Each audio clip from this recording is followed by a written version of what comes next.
with the rather complex title, large-scale ontology-based latent semantic indexing of scientific publications to create toxicology prediction systems. And it was really a pleasure to work with so many people from different organizations together. So one is Ontocam with Shepard, Claudia. Claudia will also give a short intro in between. Paul Thiessen from the National Institute of Health, Emma, whom you know, and myself from MolGenie. Okay, so the outline should be a little bit about background and motivation. Then I would like to explain a little bit what ontologies are and how to construct, for example, a chemical ontology. And finally, creating a PFAS tree, which is basically a type of chemical ontology as well. Then, how we use this ontology, this chemical ontology, to index scientific documents. Semantic indexing means basically we try to capture the meaning of words in text. So that's semantics opposed to semiotics, which is about science. And then I would like to allude on extraction and visualization of structure-property relationships, in particular about toxicology terms or toxicology relationships, and using this structure-property relationship to predict toxic effects. Now, background and motivation. Of course, I'm an organic chemist, and I think it's a pleasure for a chemist who creates molecules to also take responsibility on these molecules, whether they should be forbidden or not, or whether what are the risks associated with using those molecules. And I think as a chemist I could contribute to this task. So for example, perfluorooctanoic acid is just one of the many PFAS molecules that is believed to cause cancer and other things.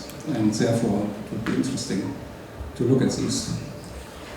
Now, the other background is that we try to identify PFAS molecules which are described in scientific papers and patents, and this in text as well as in images. And basically we did a publication about this in Digital Discovery, where also people from so Ian Netherby, for example, from Google took a part, whom I could get from Google to do this task, because I said, don't you want to save the whales? Because PFAS accumulate in whale fat, right? So we wanted to know what kind of molecules have been described somewhere in the scientific literature. And we had three definitions: the OECD definition, and then the more tight definition of the Environmental Protection Agency, and something which is in between. And we identified these numbers here, that for definition A, we find in Google patents about 1.7 million compounds which belong to this category. So which have some sort of scientific reality or proven existence.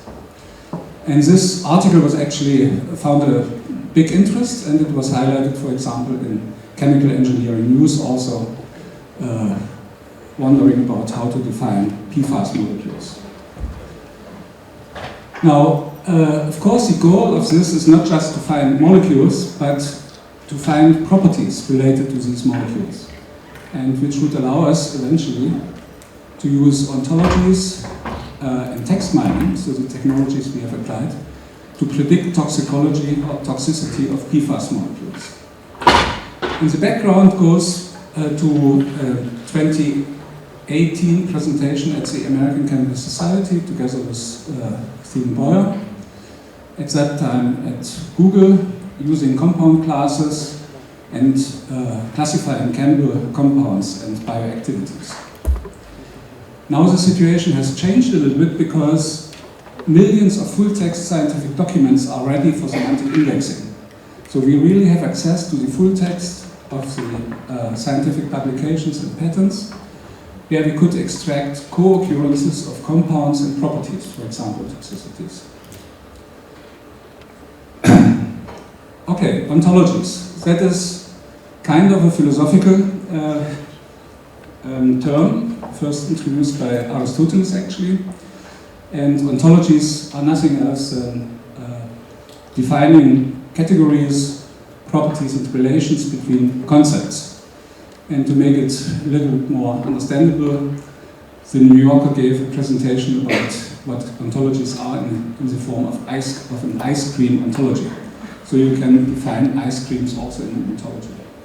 So ontologies are kind of a computer-readable form of understanding concepts in science or in life. To illustrate this, I took the Campbell chemical ontology. So Campbell developed the chemical ontology and allows you to classify a compound like chlorhexamate fluid. So that's something for tooth treatment, disinfectant basically, and it classifies it into aromatic anilines, aryl halides, and so forth. And what you see here is really the complex relationship of the chemical classes describing this molecule. Now, why do we need a PFAS ontology?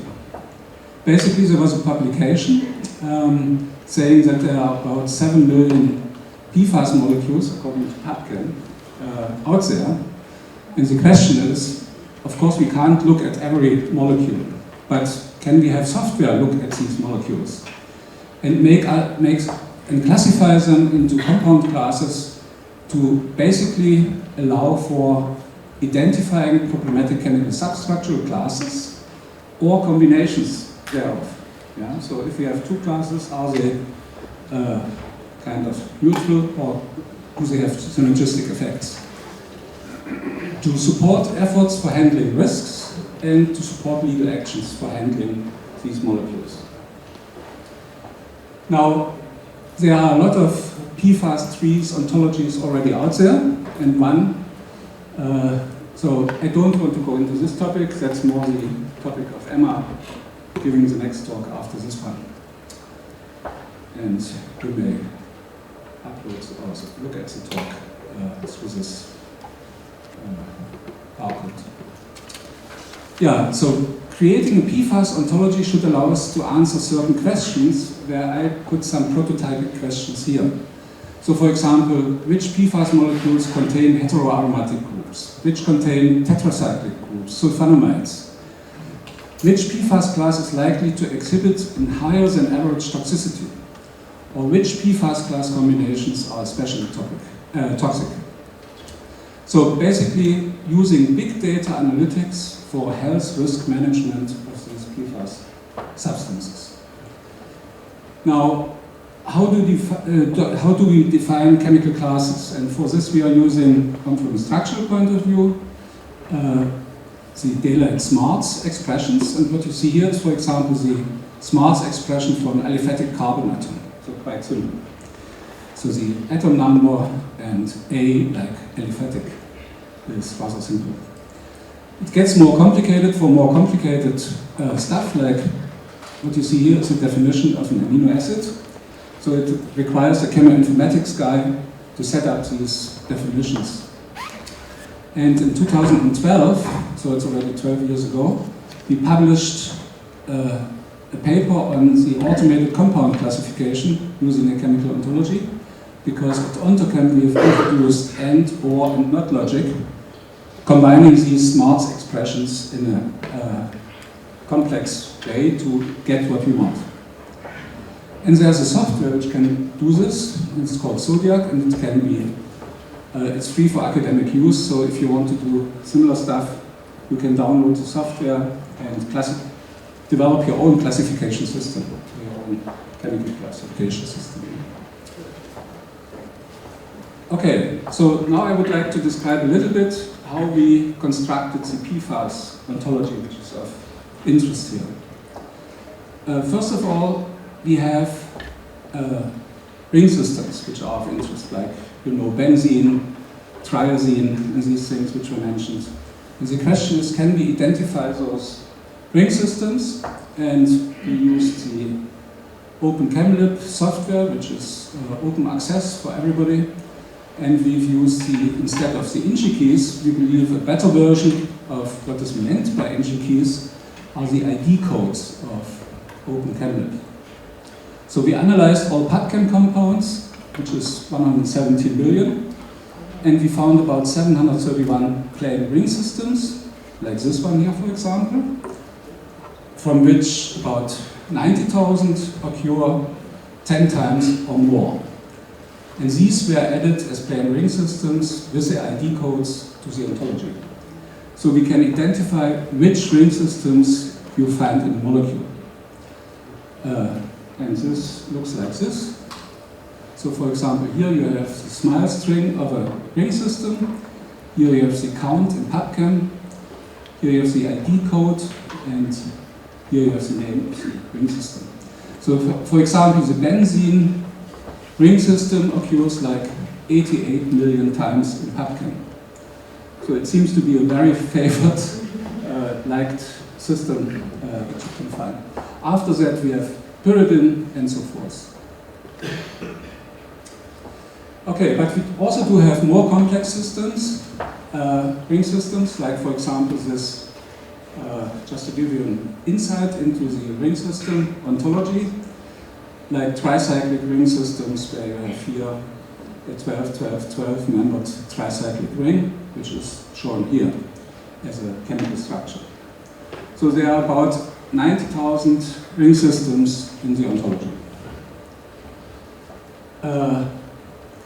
Overall, this gives a chemical ontology, which is shown here a little bit like an example, of 91,912 chemical classes. So we can group any compound into one of those 91,000 classes, and we have added the 1.8 million fluorine compounds which were from the publication before, so the PFAS compounds.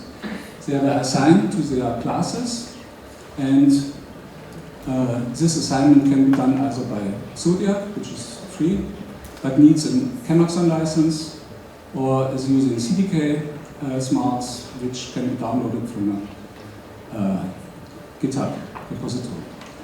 And here's how it looks like in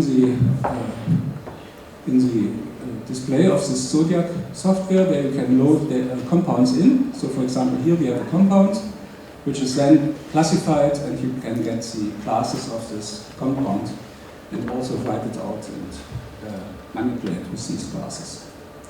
And what you see here is a smarts definition of a chemical class, in this case of heteroaromatic compounds. Now, what kind of statistics do we get for the PFAS molecules? So from the about 1.8 million PFAS compounds, about 127, we have 1.2 million or 1.3 million benzene-containing compounds. So that's also, and then you see the other ring systems which we find in PFAS molecules. There are some selected other classes here, for example. You see a class which is called OECD PFAS definition, a PFAS compound which contains CF3 group, a PFAS definition which contains exactly one CF3 group, and this way you can easily define specific chemical classes which are maybe of interest for you. So, what are design principles? So that was something which you need to think about when you create a big chemical ontology. So that's the biggest chemical ontology in existence so far. So one point is it's good to have speaking concept names so that the chemist understands what it means simply by looking at the name of the concept. Then please avoid concepts with too many child nodes. So if you have the 90,000 concepts under one child node, that makes it rather unhandleable. So that's for convenience and display reasons. And then there comes a concept which was quite important for me for the toxicology term, which I will hopefully show you later. So one should have a maximum number of concepts with a minimum number of leaf concepts. So like a tree, you should have minimum number of leaves, but a maximum number of concepts in between. And I would like to illustrate this for this compound, which is perfluoropropanoic acid. So it's clear it's a carboxylic acid and it's a perfluoroalkyl compound. So these are the two leaf nodes. But you could also create an additional leaf node which has two parents, carboxylic acids and perfluoroalkyl compounds, and make it a perfluoroalkyl carboxylic acid. Is it of any use or importance? And I think yes. Imagine you have a property associated to these classes. So for example, 20% of the perfluoroalkyl compounds are toxic, and only 10% of the carboxylic acids are toxic. Then the question is, if you combine these two concepts in one molecule, what is the resulting predicted toxicology? So if it's from 0 to 20%, you have a supra-additive effect of these classes. If it's 20 to 30%, it's an additive. But if it's bigger than 20 or 10% added together, so for example 30 to 10, you have a synergistic effect. So these two classes are kind of acting in a way that the compound becomes more toxic than the individual components. And that is interesting. And in this case, an additional node would be justified, or a specific class, exemplifying or illustrating this concept. Okay, so this ontology, PFAS ontology, is now public since today. Thanks to Emma and Paul, we have a classification browser where this can be browsed, and basically you can see the assignments of each chemical class to its compounds. So for example, when we have a concept like perfluoroalkenes, we can directly go to PubChem and see the compounds which are related to this class, and you can download everything, of course. Yeah? You can download the ontology, you can download the compounds, and that forth. Hopefully, you will have a look at this and find some errors so that we can correct it. So, we have scheduled for a weekly update. So, if you find something stupid, because we are not perfect, like nobody, and you send this to us, we will try to remove the error and correct the ontology. So, wrong classifications. Yeah. Or if you have other ideas for other classifications, here I'm missing this classification, please come up with it. So, connecting PFAS classes to toxicities. We also do have a toxicology ontology where we try to take these concepts of toxic testing and things like that into one ontology, which we can now use for indexing of compounds, like we did it with PFAS compounds. And from OntoChem there is a software tool, SciWalker Organic Chemistry, which is also basically free, where you can search publications for these index terms. So for example, you can look for perfluorooctanoic acid, toxicology, and then you will see the hits from PubMed Central Open Access, from Medline, from Core, from the bioRxiv, ChemArchive, medRxiv, and from the patents, and look into these documents. And it looks like this when you look, see the annotations here. So each color means a specific topical annotation or index for perfluorooctanoic acid, for example, or other topics like species, humans, and things like that. Yeah, and you can use that for extracting toxic effects together with their compounds. Like here in this case, we have carcinogenicity and perfluorooctanoic acid, for example. And this could be extracted and analyzed, and basically we could come up with the judgment that in this case, this co-occurrence would be important for predicting the toxic effect. Now, where do we get the text sources? Basically, we do have many sources on Google BigQuery databases, and one of the larger things is the annotations from Core. And Core is a system which contains about 110 million scientific documents like PhD, thesis works, but also Medline, PubMed, and things like that, open access things. So So all open access scientific documents should be there, and it's an initiative of a British university system to make this available for all researchers worldwide. And we took this collection of documents, annotated PFAS and toxicology, and we found about 3 million documents which contain PFAS molecules, and about 9 or 10 million documents which contain toxicology terms. And basically, this goes straight to the next, how we visualize and search this data set.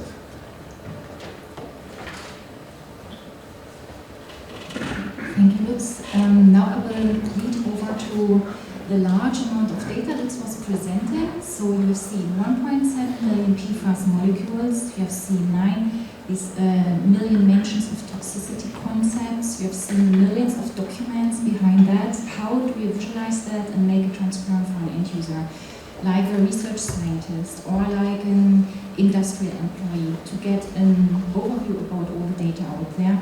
And for this we built a dashboard, and let me demo you.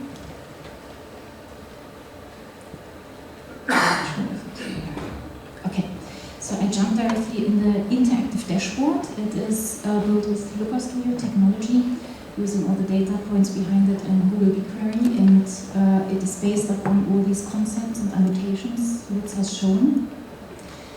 And it is pretty impossible to show all this data at once. That's why we split it into 3 relevant topics. One is connected PFAS and toxicity. One is connected to PFAS and microbial degradation. And the third one is transport properties. And now we are looking at the page of the toxicity-related data.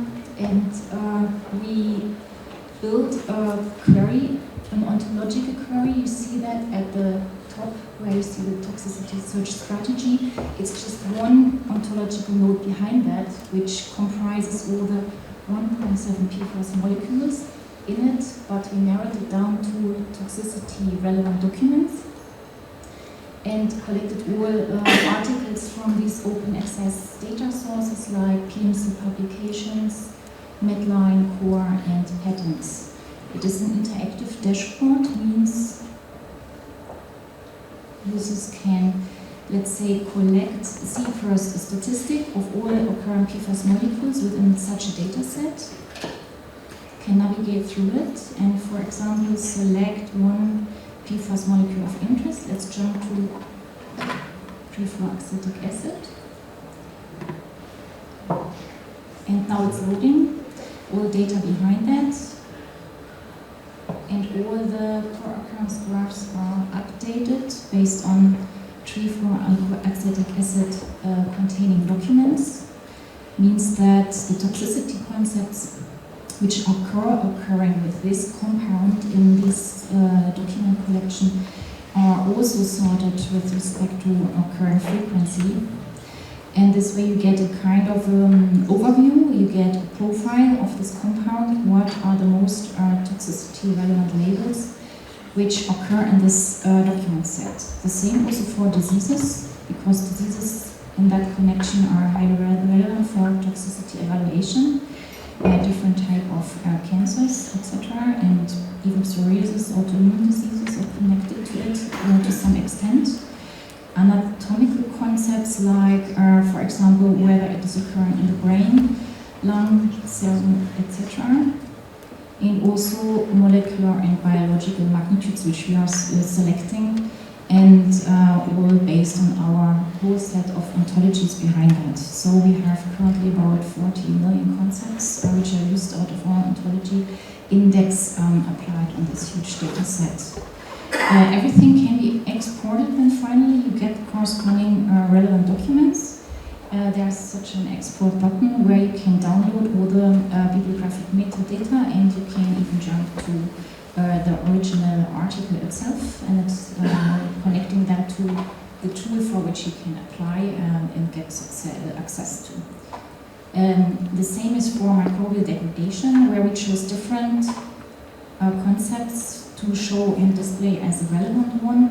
For example, all bacteria connected to it, and protein concepts in general, as well as bacterial protein concepts, and durability magnitude, which we consider here as also highly relevant, like degradation rate, biodegradability, etc. So for transport properties, it was a bit more difficult, and I think this was quite a good learning to be in this conference here to get an understanding what is of interest to this kind of audience and community. And I think we see here a chance to expand our vocabulary behind that, which would allow a better overview on the transport properties connected to soil, for example, this KOC value, which we learned about a lot today, and I think there will be maybe other parameters which need addition to make it more comprehensive.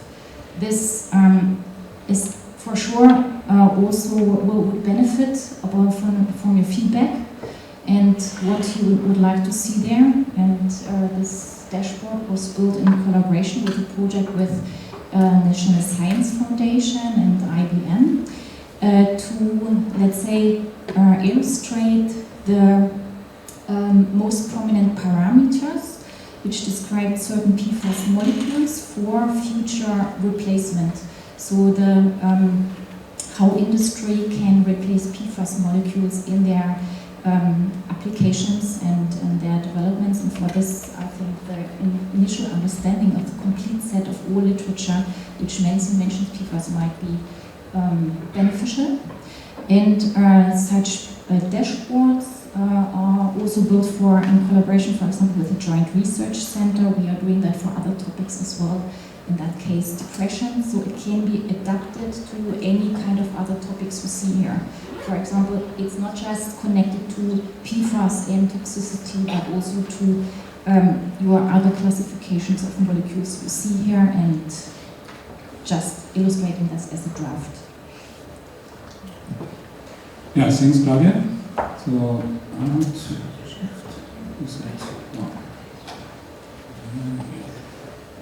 okay. That was this one here. Now, we wanted to build prediction systems, and for this we are looking at co-occurrences between PFAS molecules and properties. And the idea is, of course, that the co-occurrences inherit more general pattern classes, so this is called latent indexing, when it's not expressly mentioned in the text, but a human understands that behind this concept there's this other concept. Okay? And also the assumption is that the more often we have genotoxicity mentioned with a compound, the more likely it is that this compound has genotoxic effect. Okay, so basically this was the workflow. We start with about 110 million core documents. We have these 91,000 compound classes. We have about 754 toxicity classes. And at the end we get like 32 million toxicology annotations. And at the end about 2 million co-occurrences between PFAS compounds and toxicity classes. And then we go analyzing these things, and basically we have some formulas here which I would not like to explain too much now. But it looks like, for example, for a drug like metoprolol, you have a secondary amine which has a tox score of 1.2, and then you get all the compound classes this compound is a member of, you get toxicity scores, and then you have to form a mean or summary tox score. How do you do this is open for discussion, and we would be interested in getting any feedback. You can do it in very many ways, how to put these numbers together.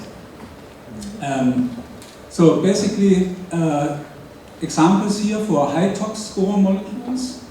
So there are compounds which are in the tox score of 40 or something, which are really toxic, and you can validate that these molecules are toxic. And there are some molecules which have a very low tox score, and these are really not toxic. So this is kind of logical. You can do this calculation using ontologies where you attach these scores to each concept. So here, for example, we have hydroperoxides, a cytotox score of 1.2, and this is used for annotating or indexing or predicting the toxicity of new molecules using this software. And basically we did this with the PFAS molecules, and it's interesting to see the scores, the toxicity scores for the individual compound classes. And here I found remarkable that in this list of the leading toxic molecules, or molecules with the leading tox score, we only have one clearly PFAS molecule, perfluoro-2-methoxyacetic acid, which has a tox score of 4.7 or something. But then, for example, we have thioketones with a tox score of about 6. And when you look at a data set of non-PFAS molecules, this tox score for thioketones is about 2.6. This means if you combine a PFAS molecule with a substructure like thioketones, you get a synergistic effect. And these are the really interesting molecules. So you should watch out for PFAS molecules which have a thioketone group in it, then possibly the indication is that this is toxic. Okay, so you can also perform sub-toxicities like carcinogenicity and all that stuff, and you can also validate. This, which we did with 2 data sets from the NIH, the clinical trial toxic molecules, and the FDA-approved molecules, which were some which were approved, some were not approved. And you can calculate receiver-operator curves here for the tox score, where we see the distribution of toxic and non-toxic molecules. So red is basically the predicted toxic, blue is the not toxic, and you see that somewhat it can be predicted whether a compound is toxic. And the same is for the outcome of clinical trials, so we could predict to a certain degree whether a compound will go through the clinical development or not. So this could be a criteria. The database is very small. We didn't found a database for PFAS molecules so far, which would allow us to validate the PFAS tox data.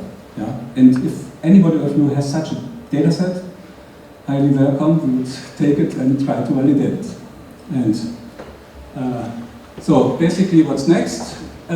We would like to develop suitable data models for toxicity based on this big data, detect such synergistic toxicity classes, and ideas for any collaboration are welcome, and I thank you for your attention.